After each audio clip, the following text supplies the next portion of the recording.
Welcome to Bridal Owner Success Stories. I'm your host, Mindy Linscomb, founder of Bridal Owner Success School, also known as BOSS.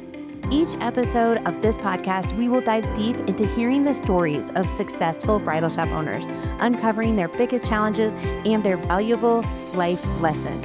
I can't wait for you to get to know them as well. Let's get started. Hey guys, welcome back to the Boss Podcast, where we get to hear bridal owner success stories and how they came to be in the lives that we have as bridal shop owners. And I am so glad to have a dear friend in the studio today. This is Stephanie Darrow from Boise, Idaho, and she is going to tell us a little bit about her store today. But you guys will not believe her career change that she had, and it's kind of comforting to know that bridal falls into our lap in the least expecting kind of ways. So, Stephanie, welcome to the show, and I'd love to hear if you could start out by just telling us the name of your store and how long you've been a bridal shop owner. I've been a bridal shop owner in Boise, Idaho for about 8 years. My store is BB Bridal. That's the first store I purchased. And last month, I just opened my second location, which is the off the rack store, the gown shop in the same town. That's amazing. Well, congratulations to you. You are growing and expanding, and I'm so proud of you. We've known each other for several years now, and so I'm able to celebrate alongside you as you've accomplished so much. So I'd love to backtrack a little bit and say, Steph, like years ago, what did you decide to do when you graduated high school? You said, I'm going to go into what kind of field? And take us on that journey a little bit to where that led you to opening a bridal store. Yeah, I'm not the traditional path to this business owner, but so I grew up in the very bottom of Texas, as far south as you can pretty much get. And we went to a school there, and I'm really good at school, so I took the one with the biggest paycheck. So I was technically a chemical engineer. We moved to Dallas, Texas, once we graduated college. I worked in semiconductor, process wet cleans, chemical CMP, all the things for 10 years. Until my second child, my daughter, was born. I took time to be a stay-at-home mom for about 10 years. We moved to Europe for a few years. We came back stateside. We ended up in Boise, Idaho. I'd never been here before. And I had a Wait, really quick, people, you missed that, but you moved to Europe for a few years for yep, your husband's job or for your that's job? for my husband's job. Yep, we followed him for a little. Yep, we got to live in Austria. I highly recommend you live abroad if you have the chance. So then we got back to Boise, Idaho, which, like I said, had never been here. And we had a really big snow. Like we were trapped in our house for about a week.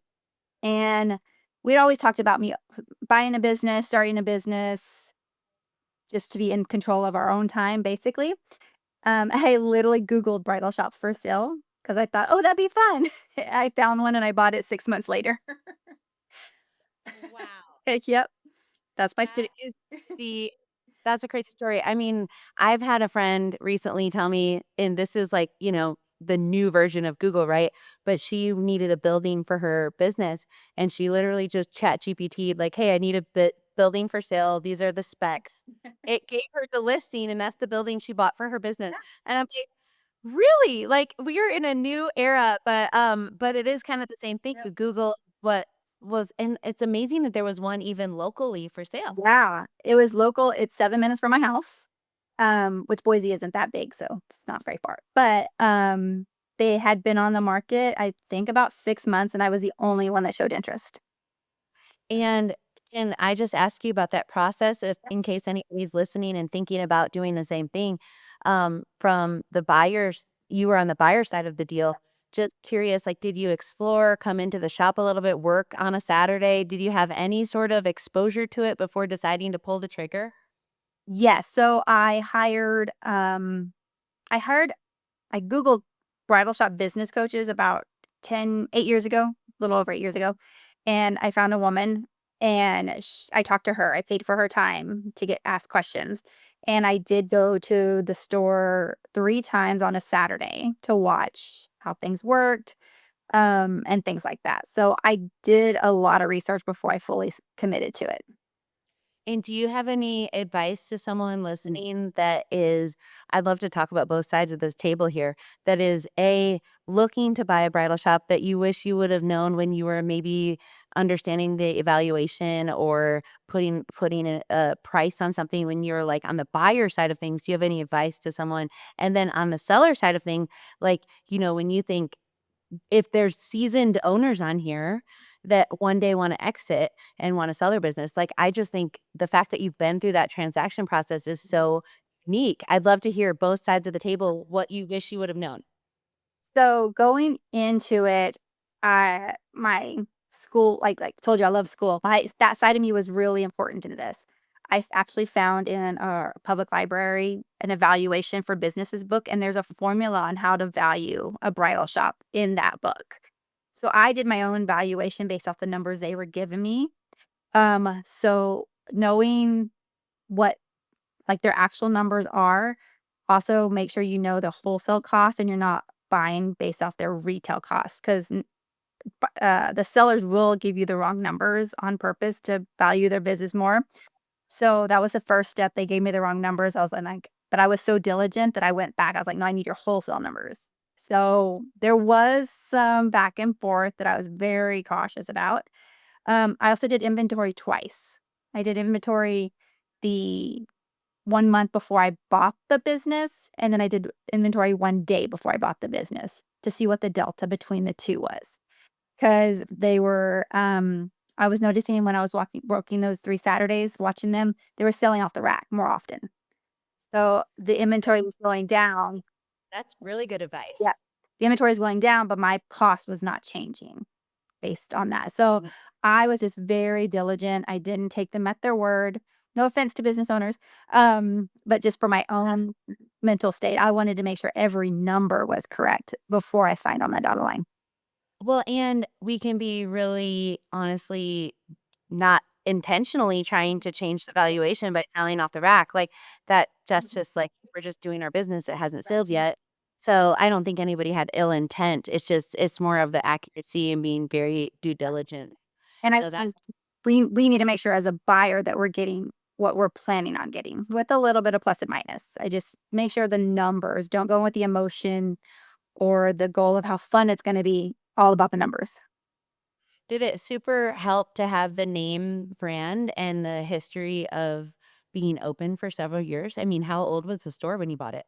So it was 3 years old. I'll be honest, I going back, I don't know if I would buy the business. If I knew what I knew now, I would start my own. The name really didn't have that much traction. It was just easier for me because I didn't know exactly what I was doing. It was already Yeah. established. I had my vendors established. I was able to take over the vendors. I'm sorry, the designers that they already worked with. It was already set up, so it was turnkey. That's awesome. Okay, so now, curious, going forward, I know that, it's doing great, you're expanding, you figured out how to make money in this business, and that's hard to do because a lot of owners get overstocked with too much inventory, and then, it's hard to be profitable. But I would just say, um, looking down the road, like 10, 20 years from now, now, are you trying to set it up in a way that, like, you could be on the other side of the table and have a good thing to pass on? Potentially, yes. Right now, my goal is to get out of working the day to day. I've gone to about I was 100% dedicated to the business. I'm about 75%. The goal is by June of next year to be 50% in the business.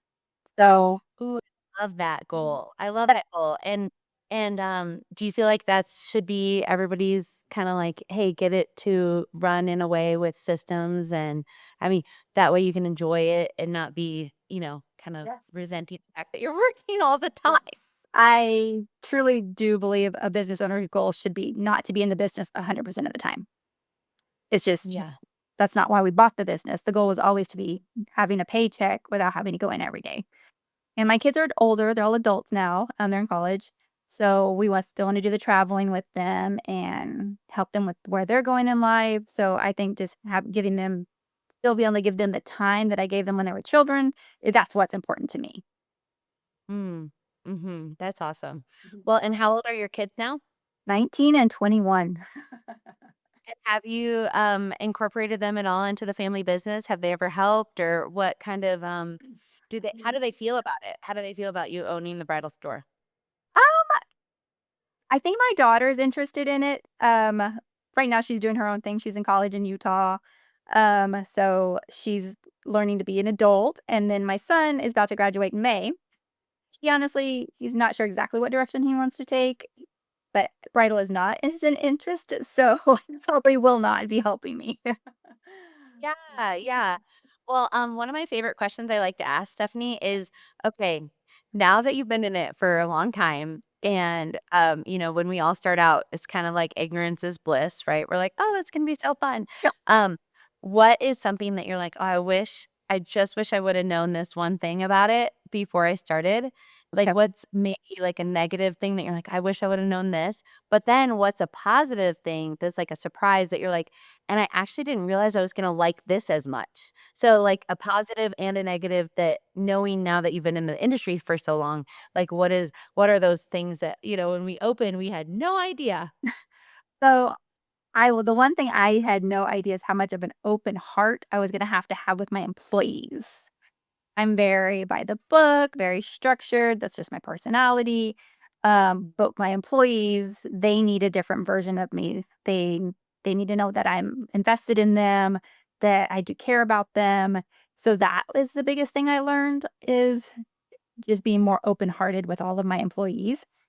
And I didn't think it, but I actually like sales. I'd never done sales. I was very, you do ABC step oriented, but actually I enjoy working with brides.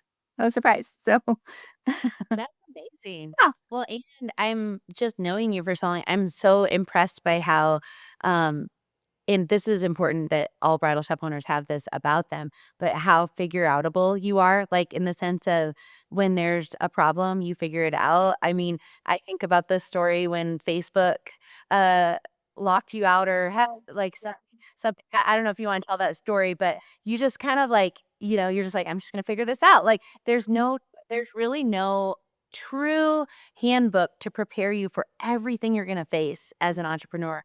And I mean, we can try to do a lot of preparation, we can research, we could do all the things that you're explaining and, we've talked a lot of strategy together, but honestly, there's nothing that's gonna give you 100% preparation, and you just have this grittiness about you that you're like, "I will always figure it out," and I am so proud of that and impressed by it, inspired by it, but, I don't know if you wanna tell that story of, the social media situation you walked through, but that's just one of the challenges, and that you were thrown a curveball and you figured it out.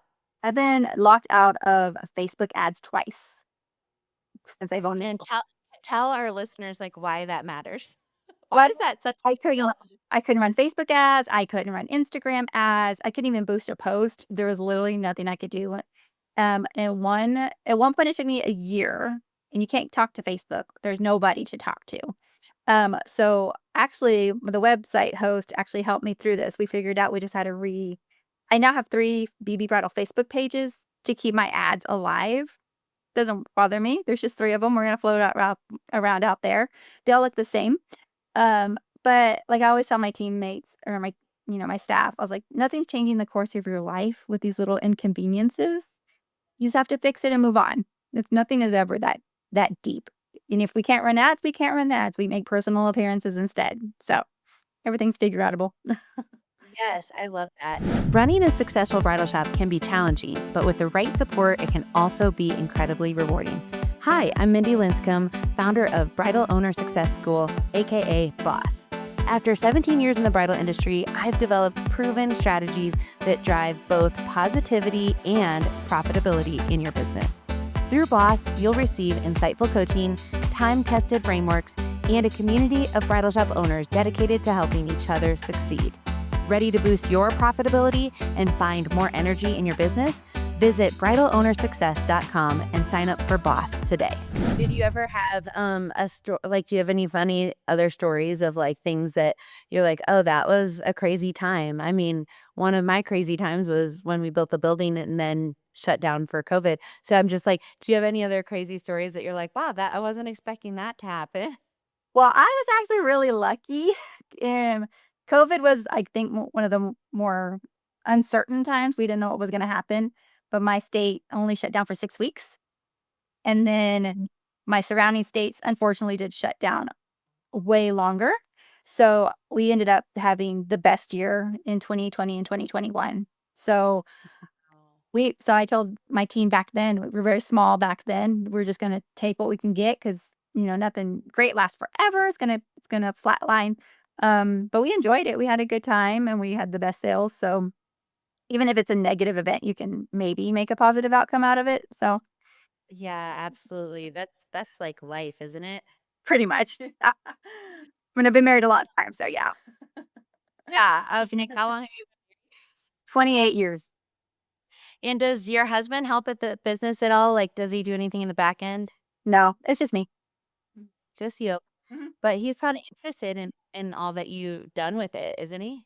He is. We talk about it at home and stuff. He just has a very stressful job. His has a big demand on his time, so he doesn't have time for the small business at the moment. Yep. Yes. Understandable. So, okay, what have you done to kind of still be able to manage that personal life and manage your store over these years? And, I love that you're trying to get less and less and less just to get to 50%. What have you done to manage that at the home? Like, do you take different days off? Do you Mhm. is your family pretty flexible about their time they get with you? Yeah, since they're adults, we don't have to worry too much about school holidays and things like that. The one thing that's They weren't always, right? When I met you, they oh, were in high school. no, yeah. We The biggest thing for me is when I bought the business, one employee came over with me. One employee, Sam, stayed with me. So she's been with me since day one. Um, Mm. we learned how to manage a store together because I had no experience and she was a salesperson. So she's now taking over the role as my full-time manager. And we worked it out to where she works one weekend and I work one weekend. So every other weekend I have off. And we work well together to figure out if she needs an extra weekend off, I can cover and back and forth. So I think having that person that understands that we need to help each other out with work life balance is vital. Because if I didn't have her, it would be every weekend, 100% working. And then that is really important to me because she has kids at home too. So we really help each other out to make sure our family time is as important to each other as it is to ourselves. So having that, I know that second in command, I think is so important that you could trust them. That's so awesome. Mhm. That's really awesome. So, when you think about all the different departments, between prom and all the things like mother's dresses, Mhm. and you carry just bridal gowns, Prom. right? We do prom too. Oh yeah, you do prom too. I forgot about that. Yeah. Okay, but you don't do moms. You don't do moms. No, it's in the 2-year plan, but we don't do it. Okay, okay. So did you start with just bridal and then you added prom? Okay, Yep. that's awesome. Do you We were talking about this yesterday here around the store. It's just like one thing we like about adding prom, and not all stores want to do that, but is like getting that customer at a younger base and then they fall in love with you. Is that kind of why you thought prom would be fun to have? Yes. Also, my market has no prom stores. There's no prom store in the state of Idaho. So So you're really meeting a need there. we are. So last year was our first year. We did decent. I mean, it takes a minute to get a foothold. But I hire stylist assistants in my store that are high school students. They help us during busy season as runners. So hiring them, using them to get our name out. We're hoping to grow our prom this year. So yeah. I love that. I love that. Well, that's exciting times for the future of BB Bridal. We're excited. Yeah, I love that so much.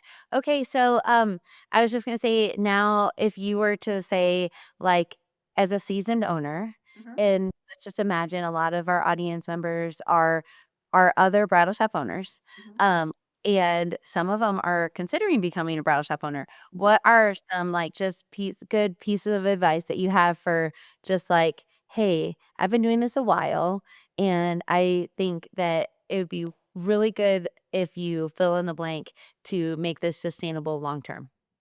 Start out with a high profit margin, 100% the first thing, and take a paycheck from the beginning. Because if you don't, I personally think you won't enjoy work as much as when you're working for free. So I've taken a paycheck since day one. That was in the forecast, the budget forecast. That's amazing. Yeah. That's amazing. And I was gonna say, what has been the most enjoyable thing for you? Oh, I mean, I like I like numbers. So seeing a growth year over year, that's actually very satisfying for me. So Yeah. that part makes me happy. That's awesome. And then what about in the daily when you go into work every day, what's like, "Oh, I really enjoy this part of the business." I like inventory. I like seeing which dresses we have, which aren't selling, figuring out how to flip it, dresses arriving, because then it makes me see what brides are ordering. Because I'm not there every weekend to see what gets ordered. So I actually like inventory. That's awesome. Um, That is so great. Yeah. Okay, well, I think, those are unique skills because I think when I meet bridal shop owners, most of the time, they're, like, just so excited to style the brides, and the kind of the operational piece sometimes is a struggle for them, but I love that that's not how your brain works. But, again, tell us what your degree was in originally? Chemical engineering. Oh, you're an engineer mind, and probably that's a part of why you enjoy the back operations piece that is honestly so important. Yeah. I always tell others we have so much control that we sometimes don't even realize that we have such an impact over how the business works and the success of it by our simple decisions on the Yeah. front part of the process. Like, I think I've told you this before, but my husband always says the last thing he says as I drive away and I leave the garage, I can see him. He's like, "Remember, I'm heading to market, right? I'm driving away at 3 in the morning to go catch my early morning flight to Chicago or wherever it might be." He's like, "You make money when you buy, not when you sell." And I'm like, "Okay." Like, just that final little, like, just remember before you go shop and, get too crazy. And so it has really taught me to be disciplined over the years because we do make so much more of an impact on the front part of that process than on the back part of the process. And then our team just sells what we buy. Exactly. I bet I'm not my rep's favorite person because we're buying minimum and then not one dress over. We figured out what the minimums. So, yeah. And but hey, you're still a good customer. Yeah. You pay your bills. Pay my Who bills. sells it? I sell their dresses. And yeah, so I'm very particular with the back end, the numbers. And my daily reminder to my team is three things you need to be successful: high closing rate, high profit margin, and high appointment count. That's all we really have to focus on. So we break it down nicely. Right. Mhm. Right, by those 3 things. Yes, no, it's so true, and if those 3 things are in place, Mhm. then you're really gonna have a successful year, so Exactly. it's he cool. I'm glad that your team dialed in on that. That makes me Yep. really proud of you. Yeah, every Uh, monthly meeting, that's the first reminder. What are the three things that keeps us successful? It breaks it down easy versus, oh, you have to meet every bride's needs and really putting a lot of emotion into it. For my team, it's just matter of fact because that's my personality and they learn to understand me, especially with my text messages. I had to train myself to be fluffier text messenger for my team, but that's all right. I'm more direct and I've learned to add emojis to soften statements.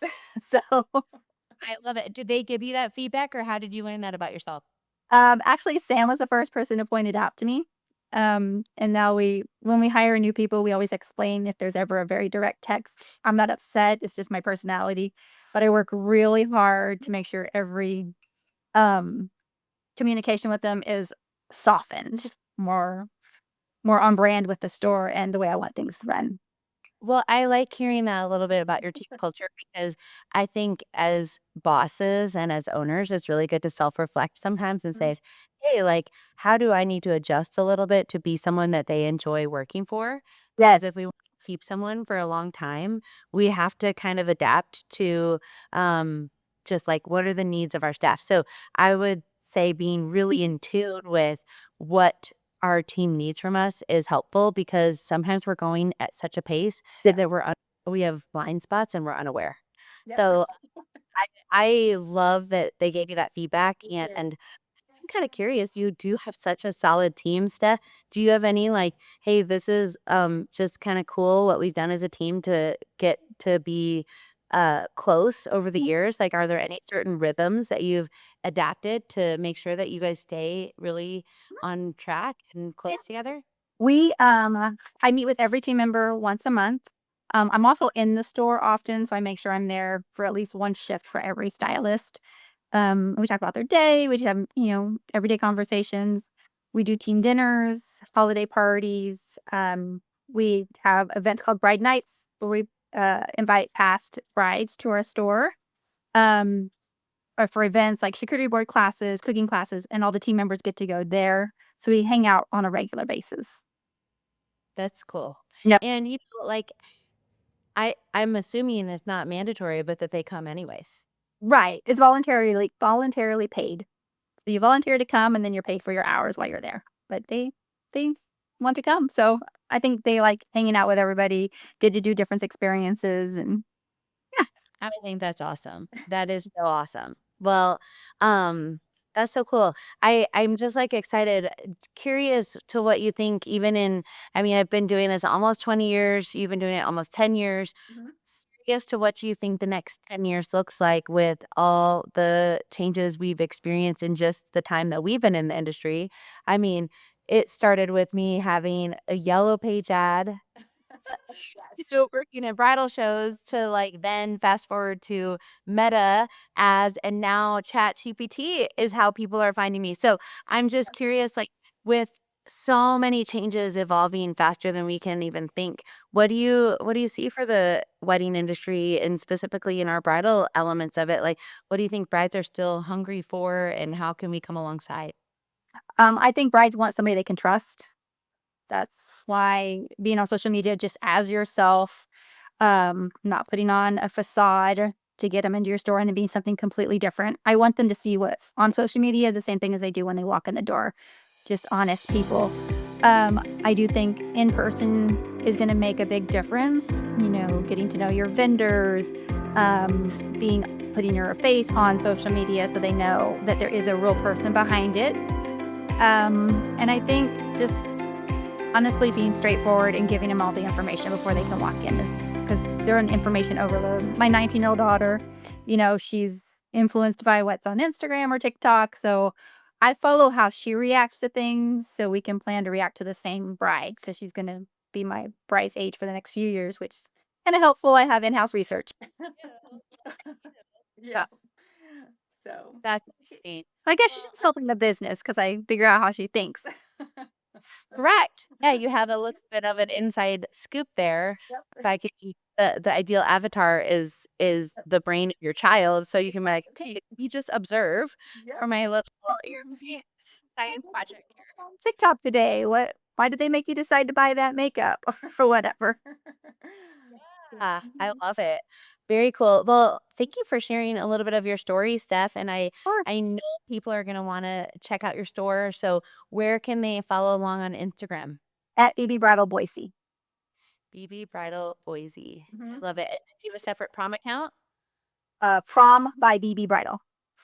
Okay, cool. I'm excited. Like I said, I hope people follow along and just know that you are a leader in the bridal industry for sure, and a store that we are just so thankful to be friends with and celebrate from across a few state lines. Uh, Yes. Actually, okay, my husband's in your town right now. what'd you say? My husband's at Garden of the Gods right now. Small world. Mhm. He's there for work. Nice. Yep. Okay, well, tell him hello for me. I'm so glad to hear he Yes. next time you should come with him and pay me a visit, okay? Sounds good. Well, thanks for joining us today, and I hope that you guys all enjoyed it and share it with your friends. And we'll see you next time on the Boss episode. Bye. Bye. Thank you for joining us on this episode of Bridal Owner Success Stories. I hope you found some inspiration and encouragement for your own career in the bridal industry. If you enjoyed today's episode, please make sure to like, subscribe, and share it with your friends. We are in this together.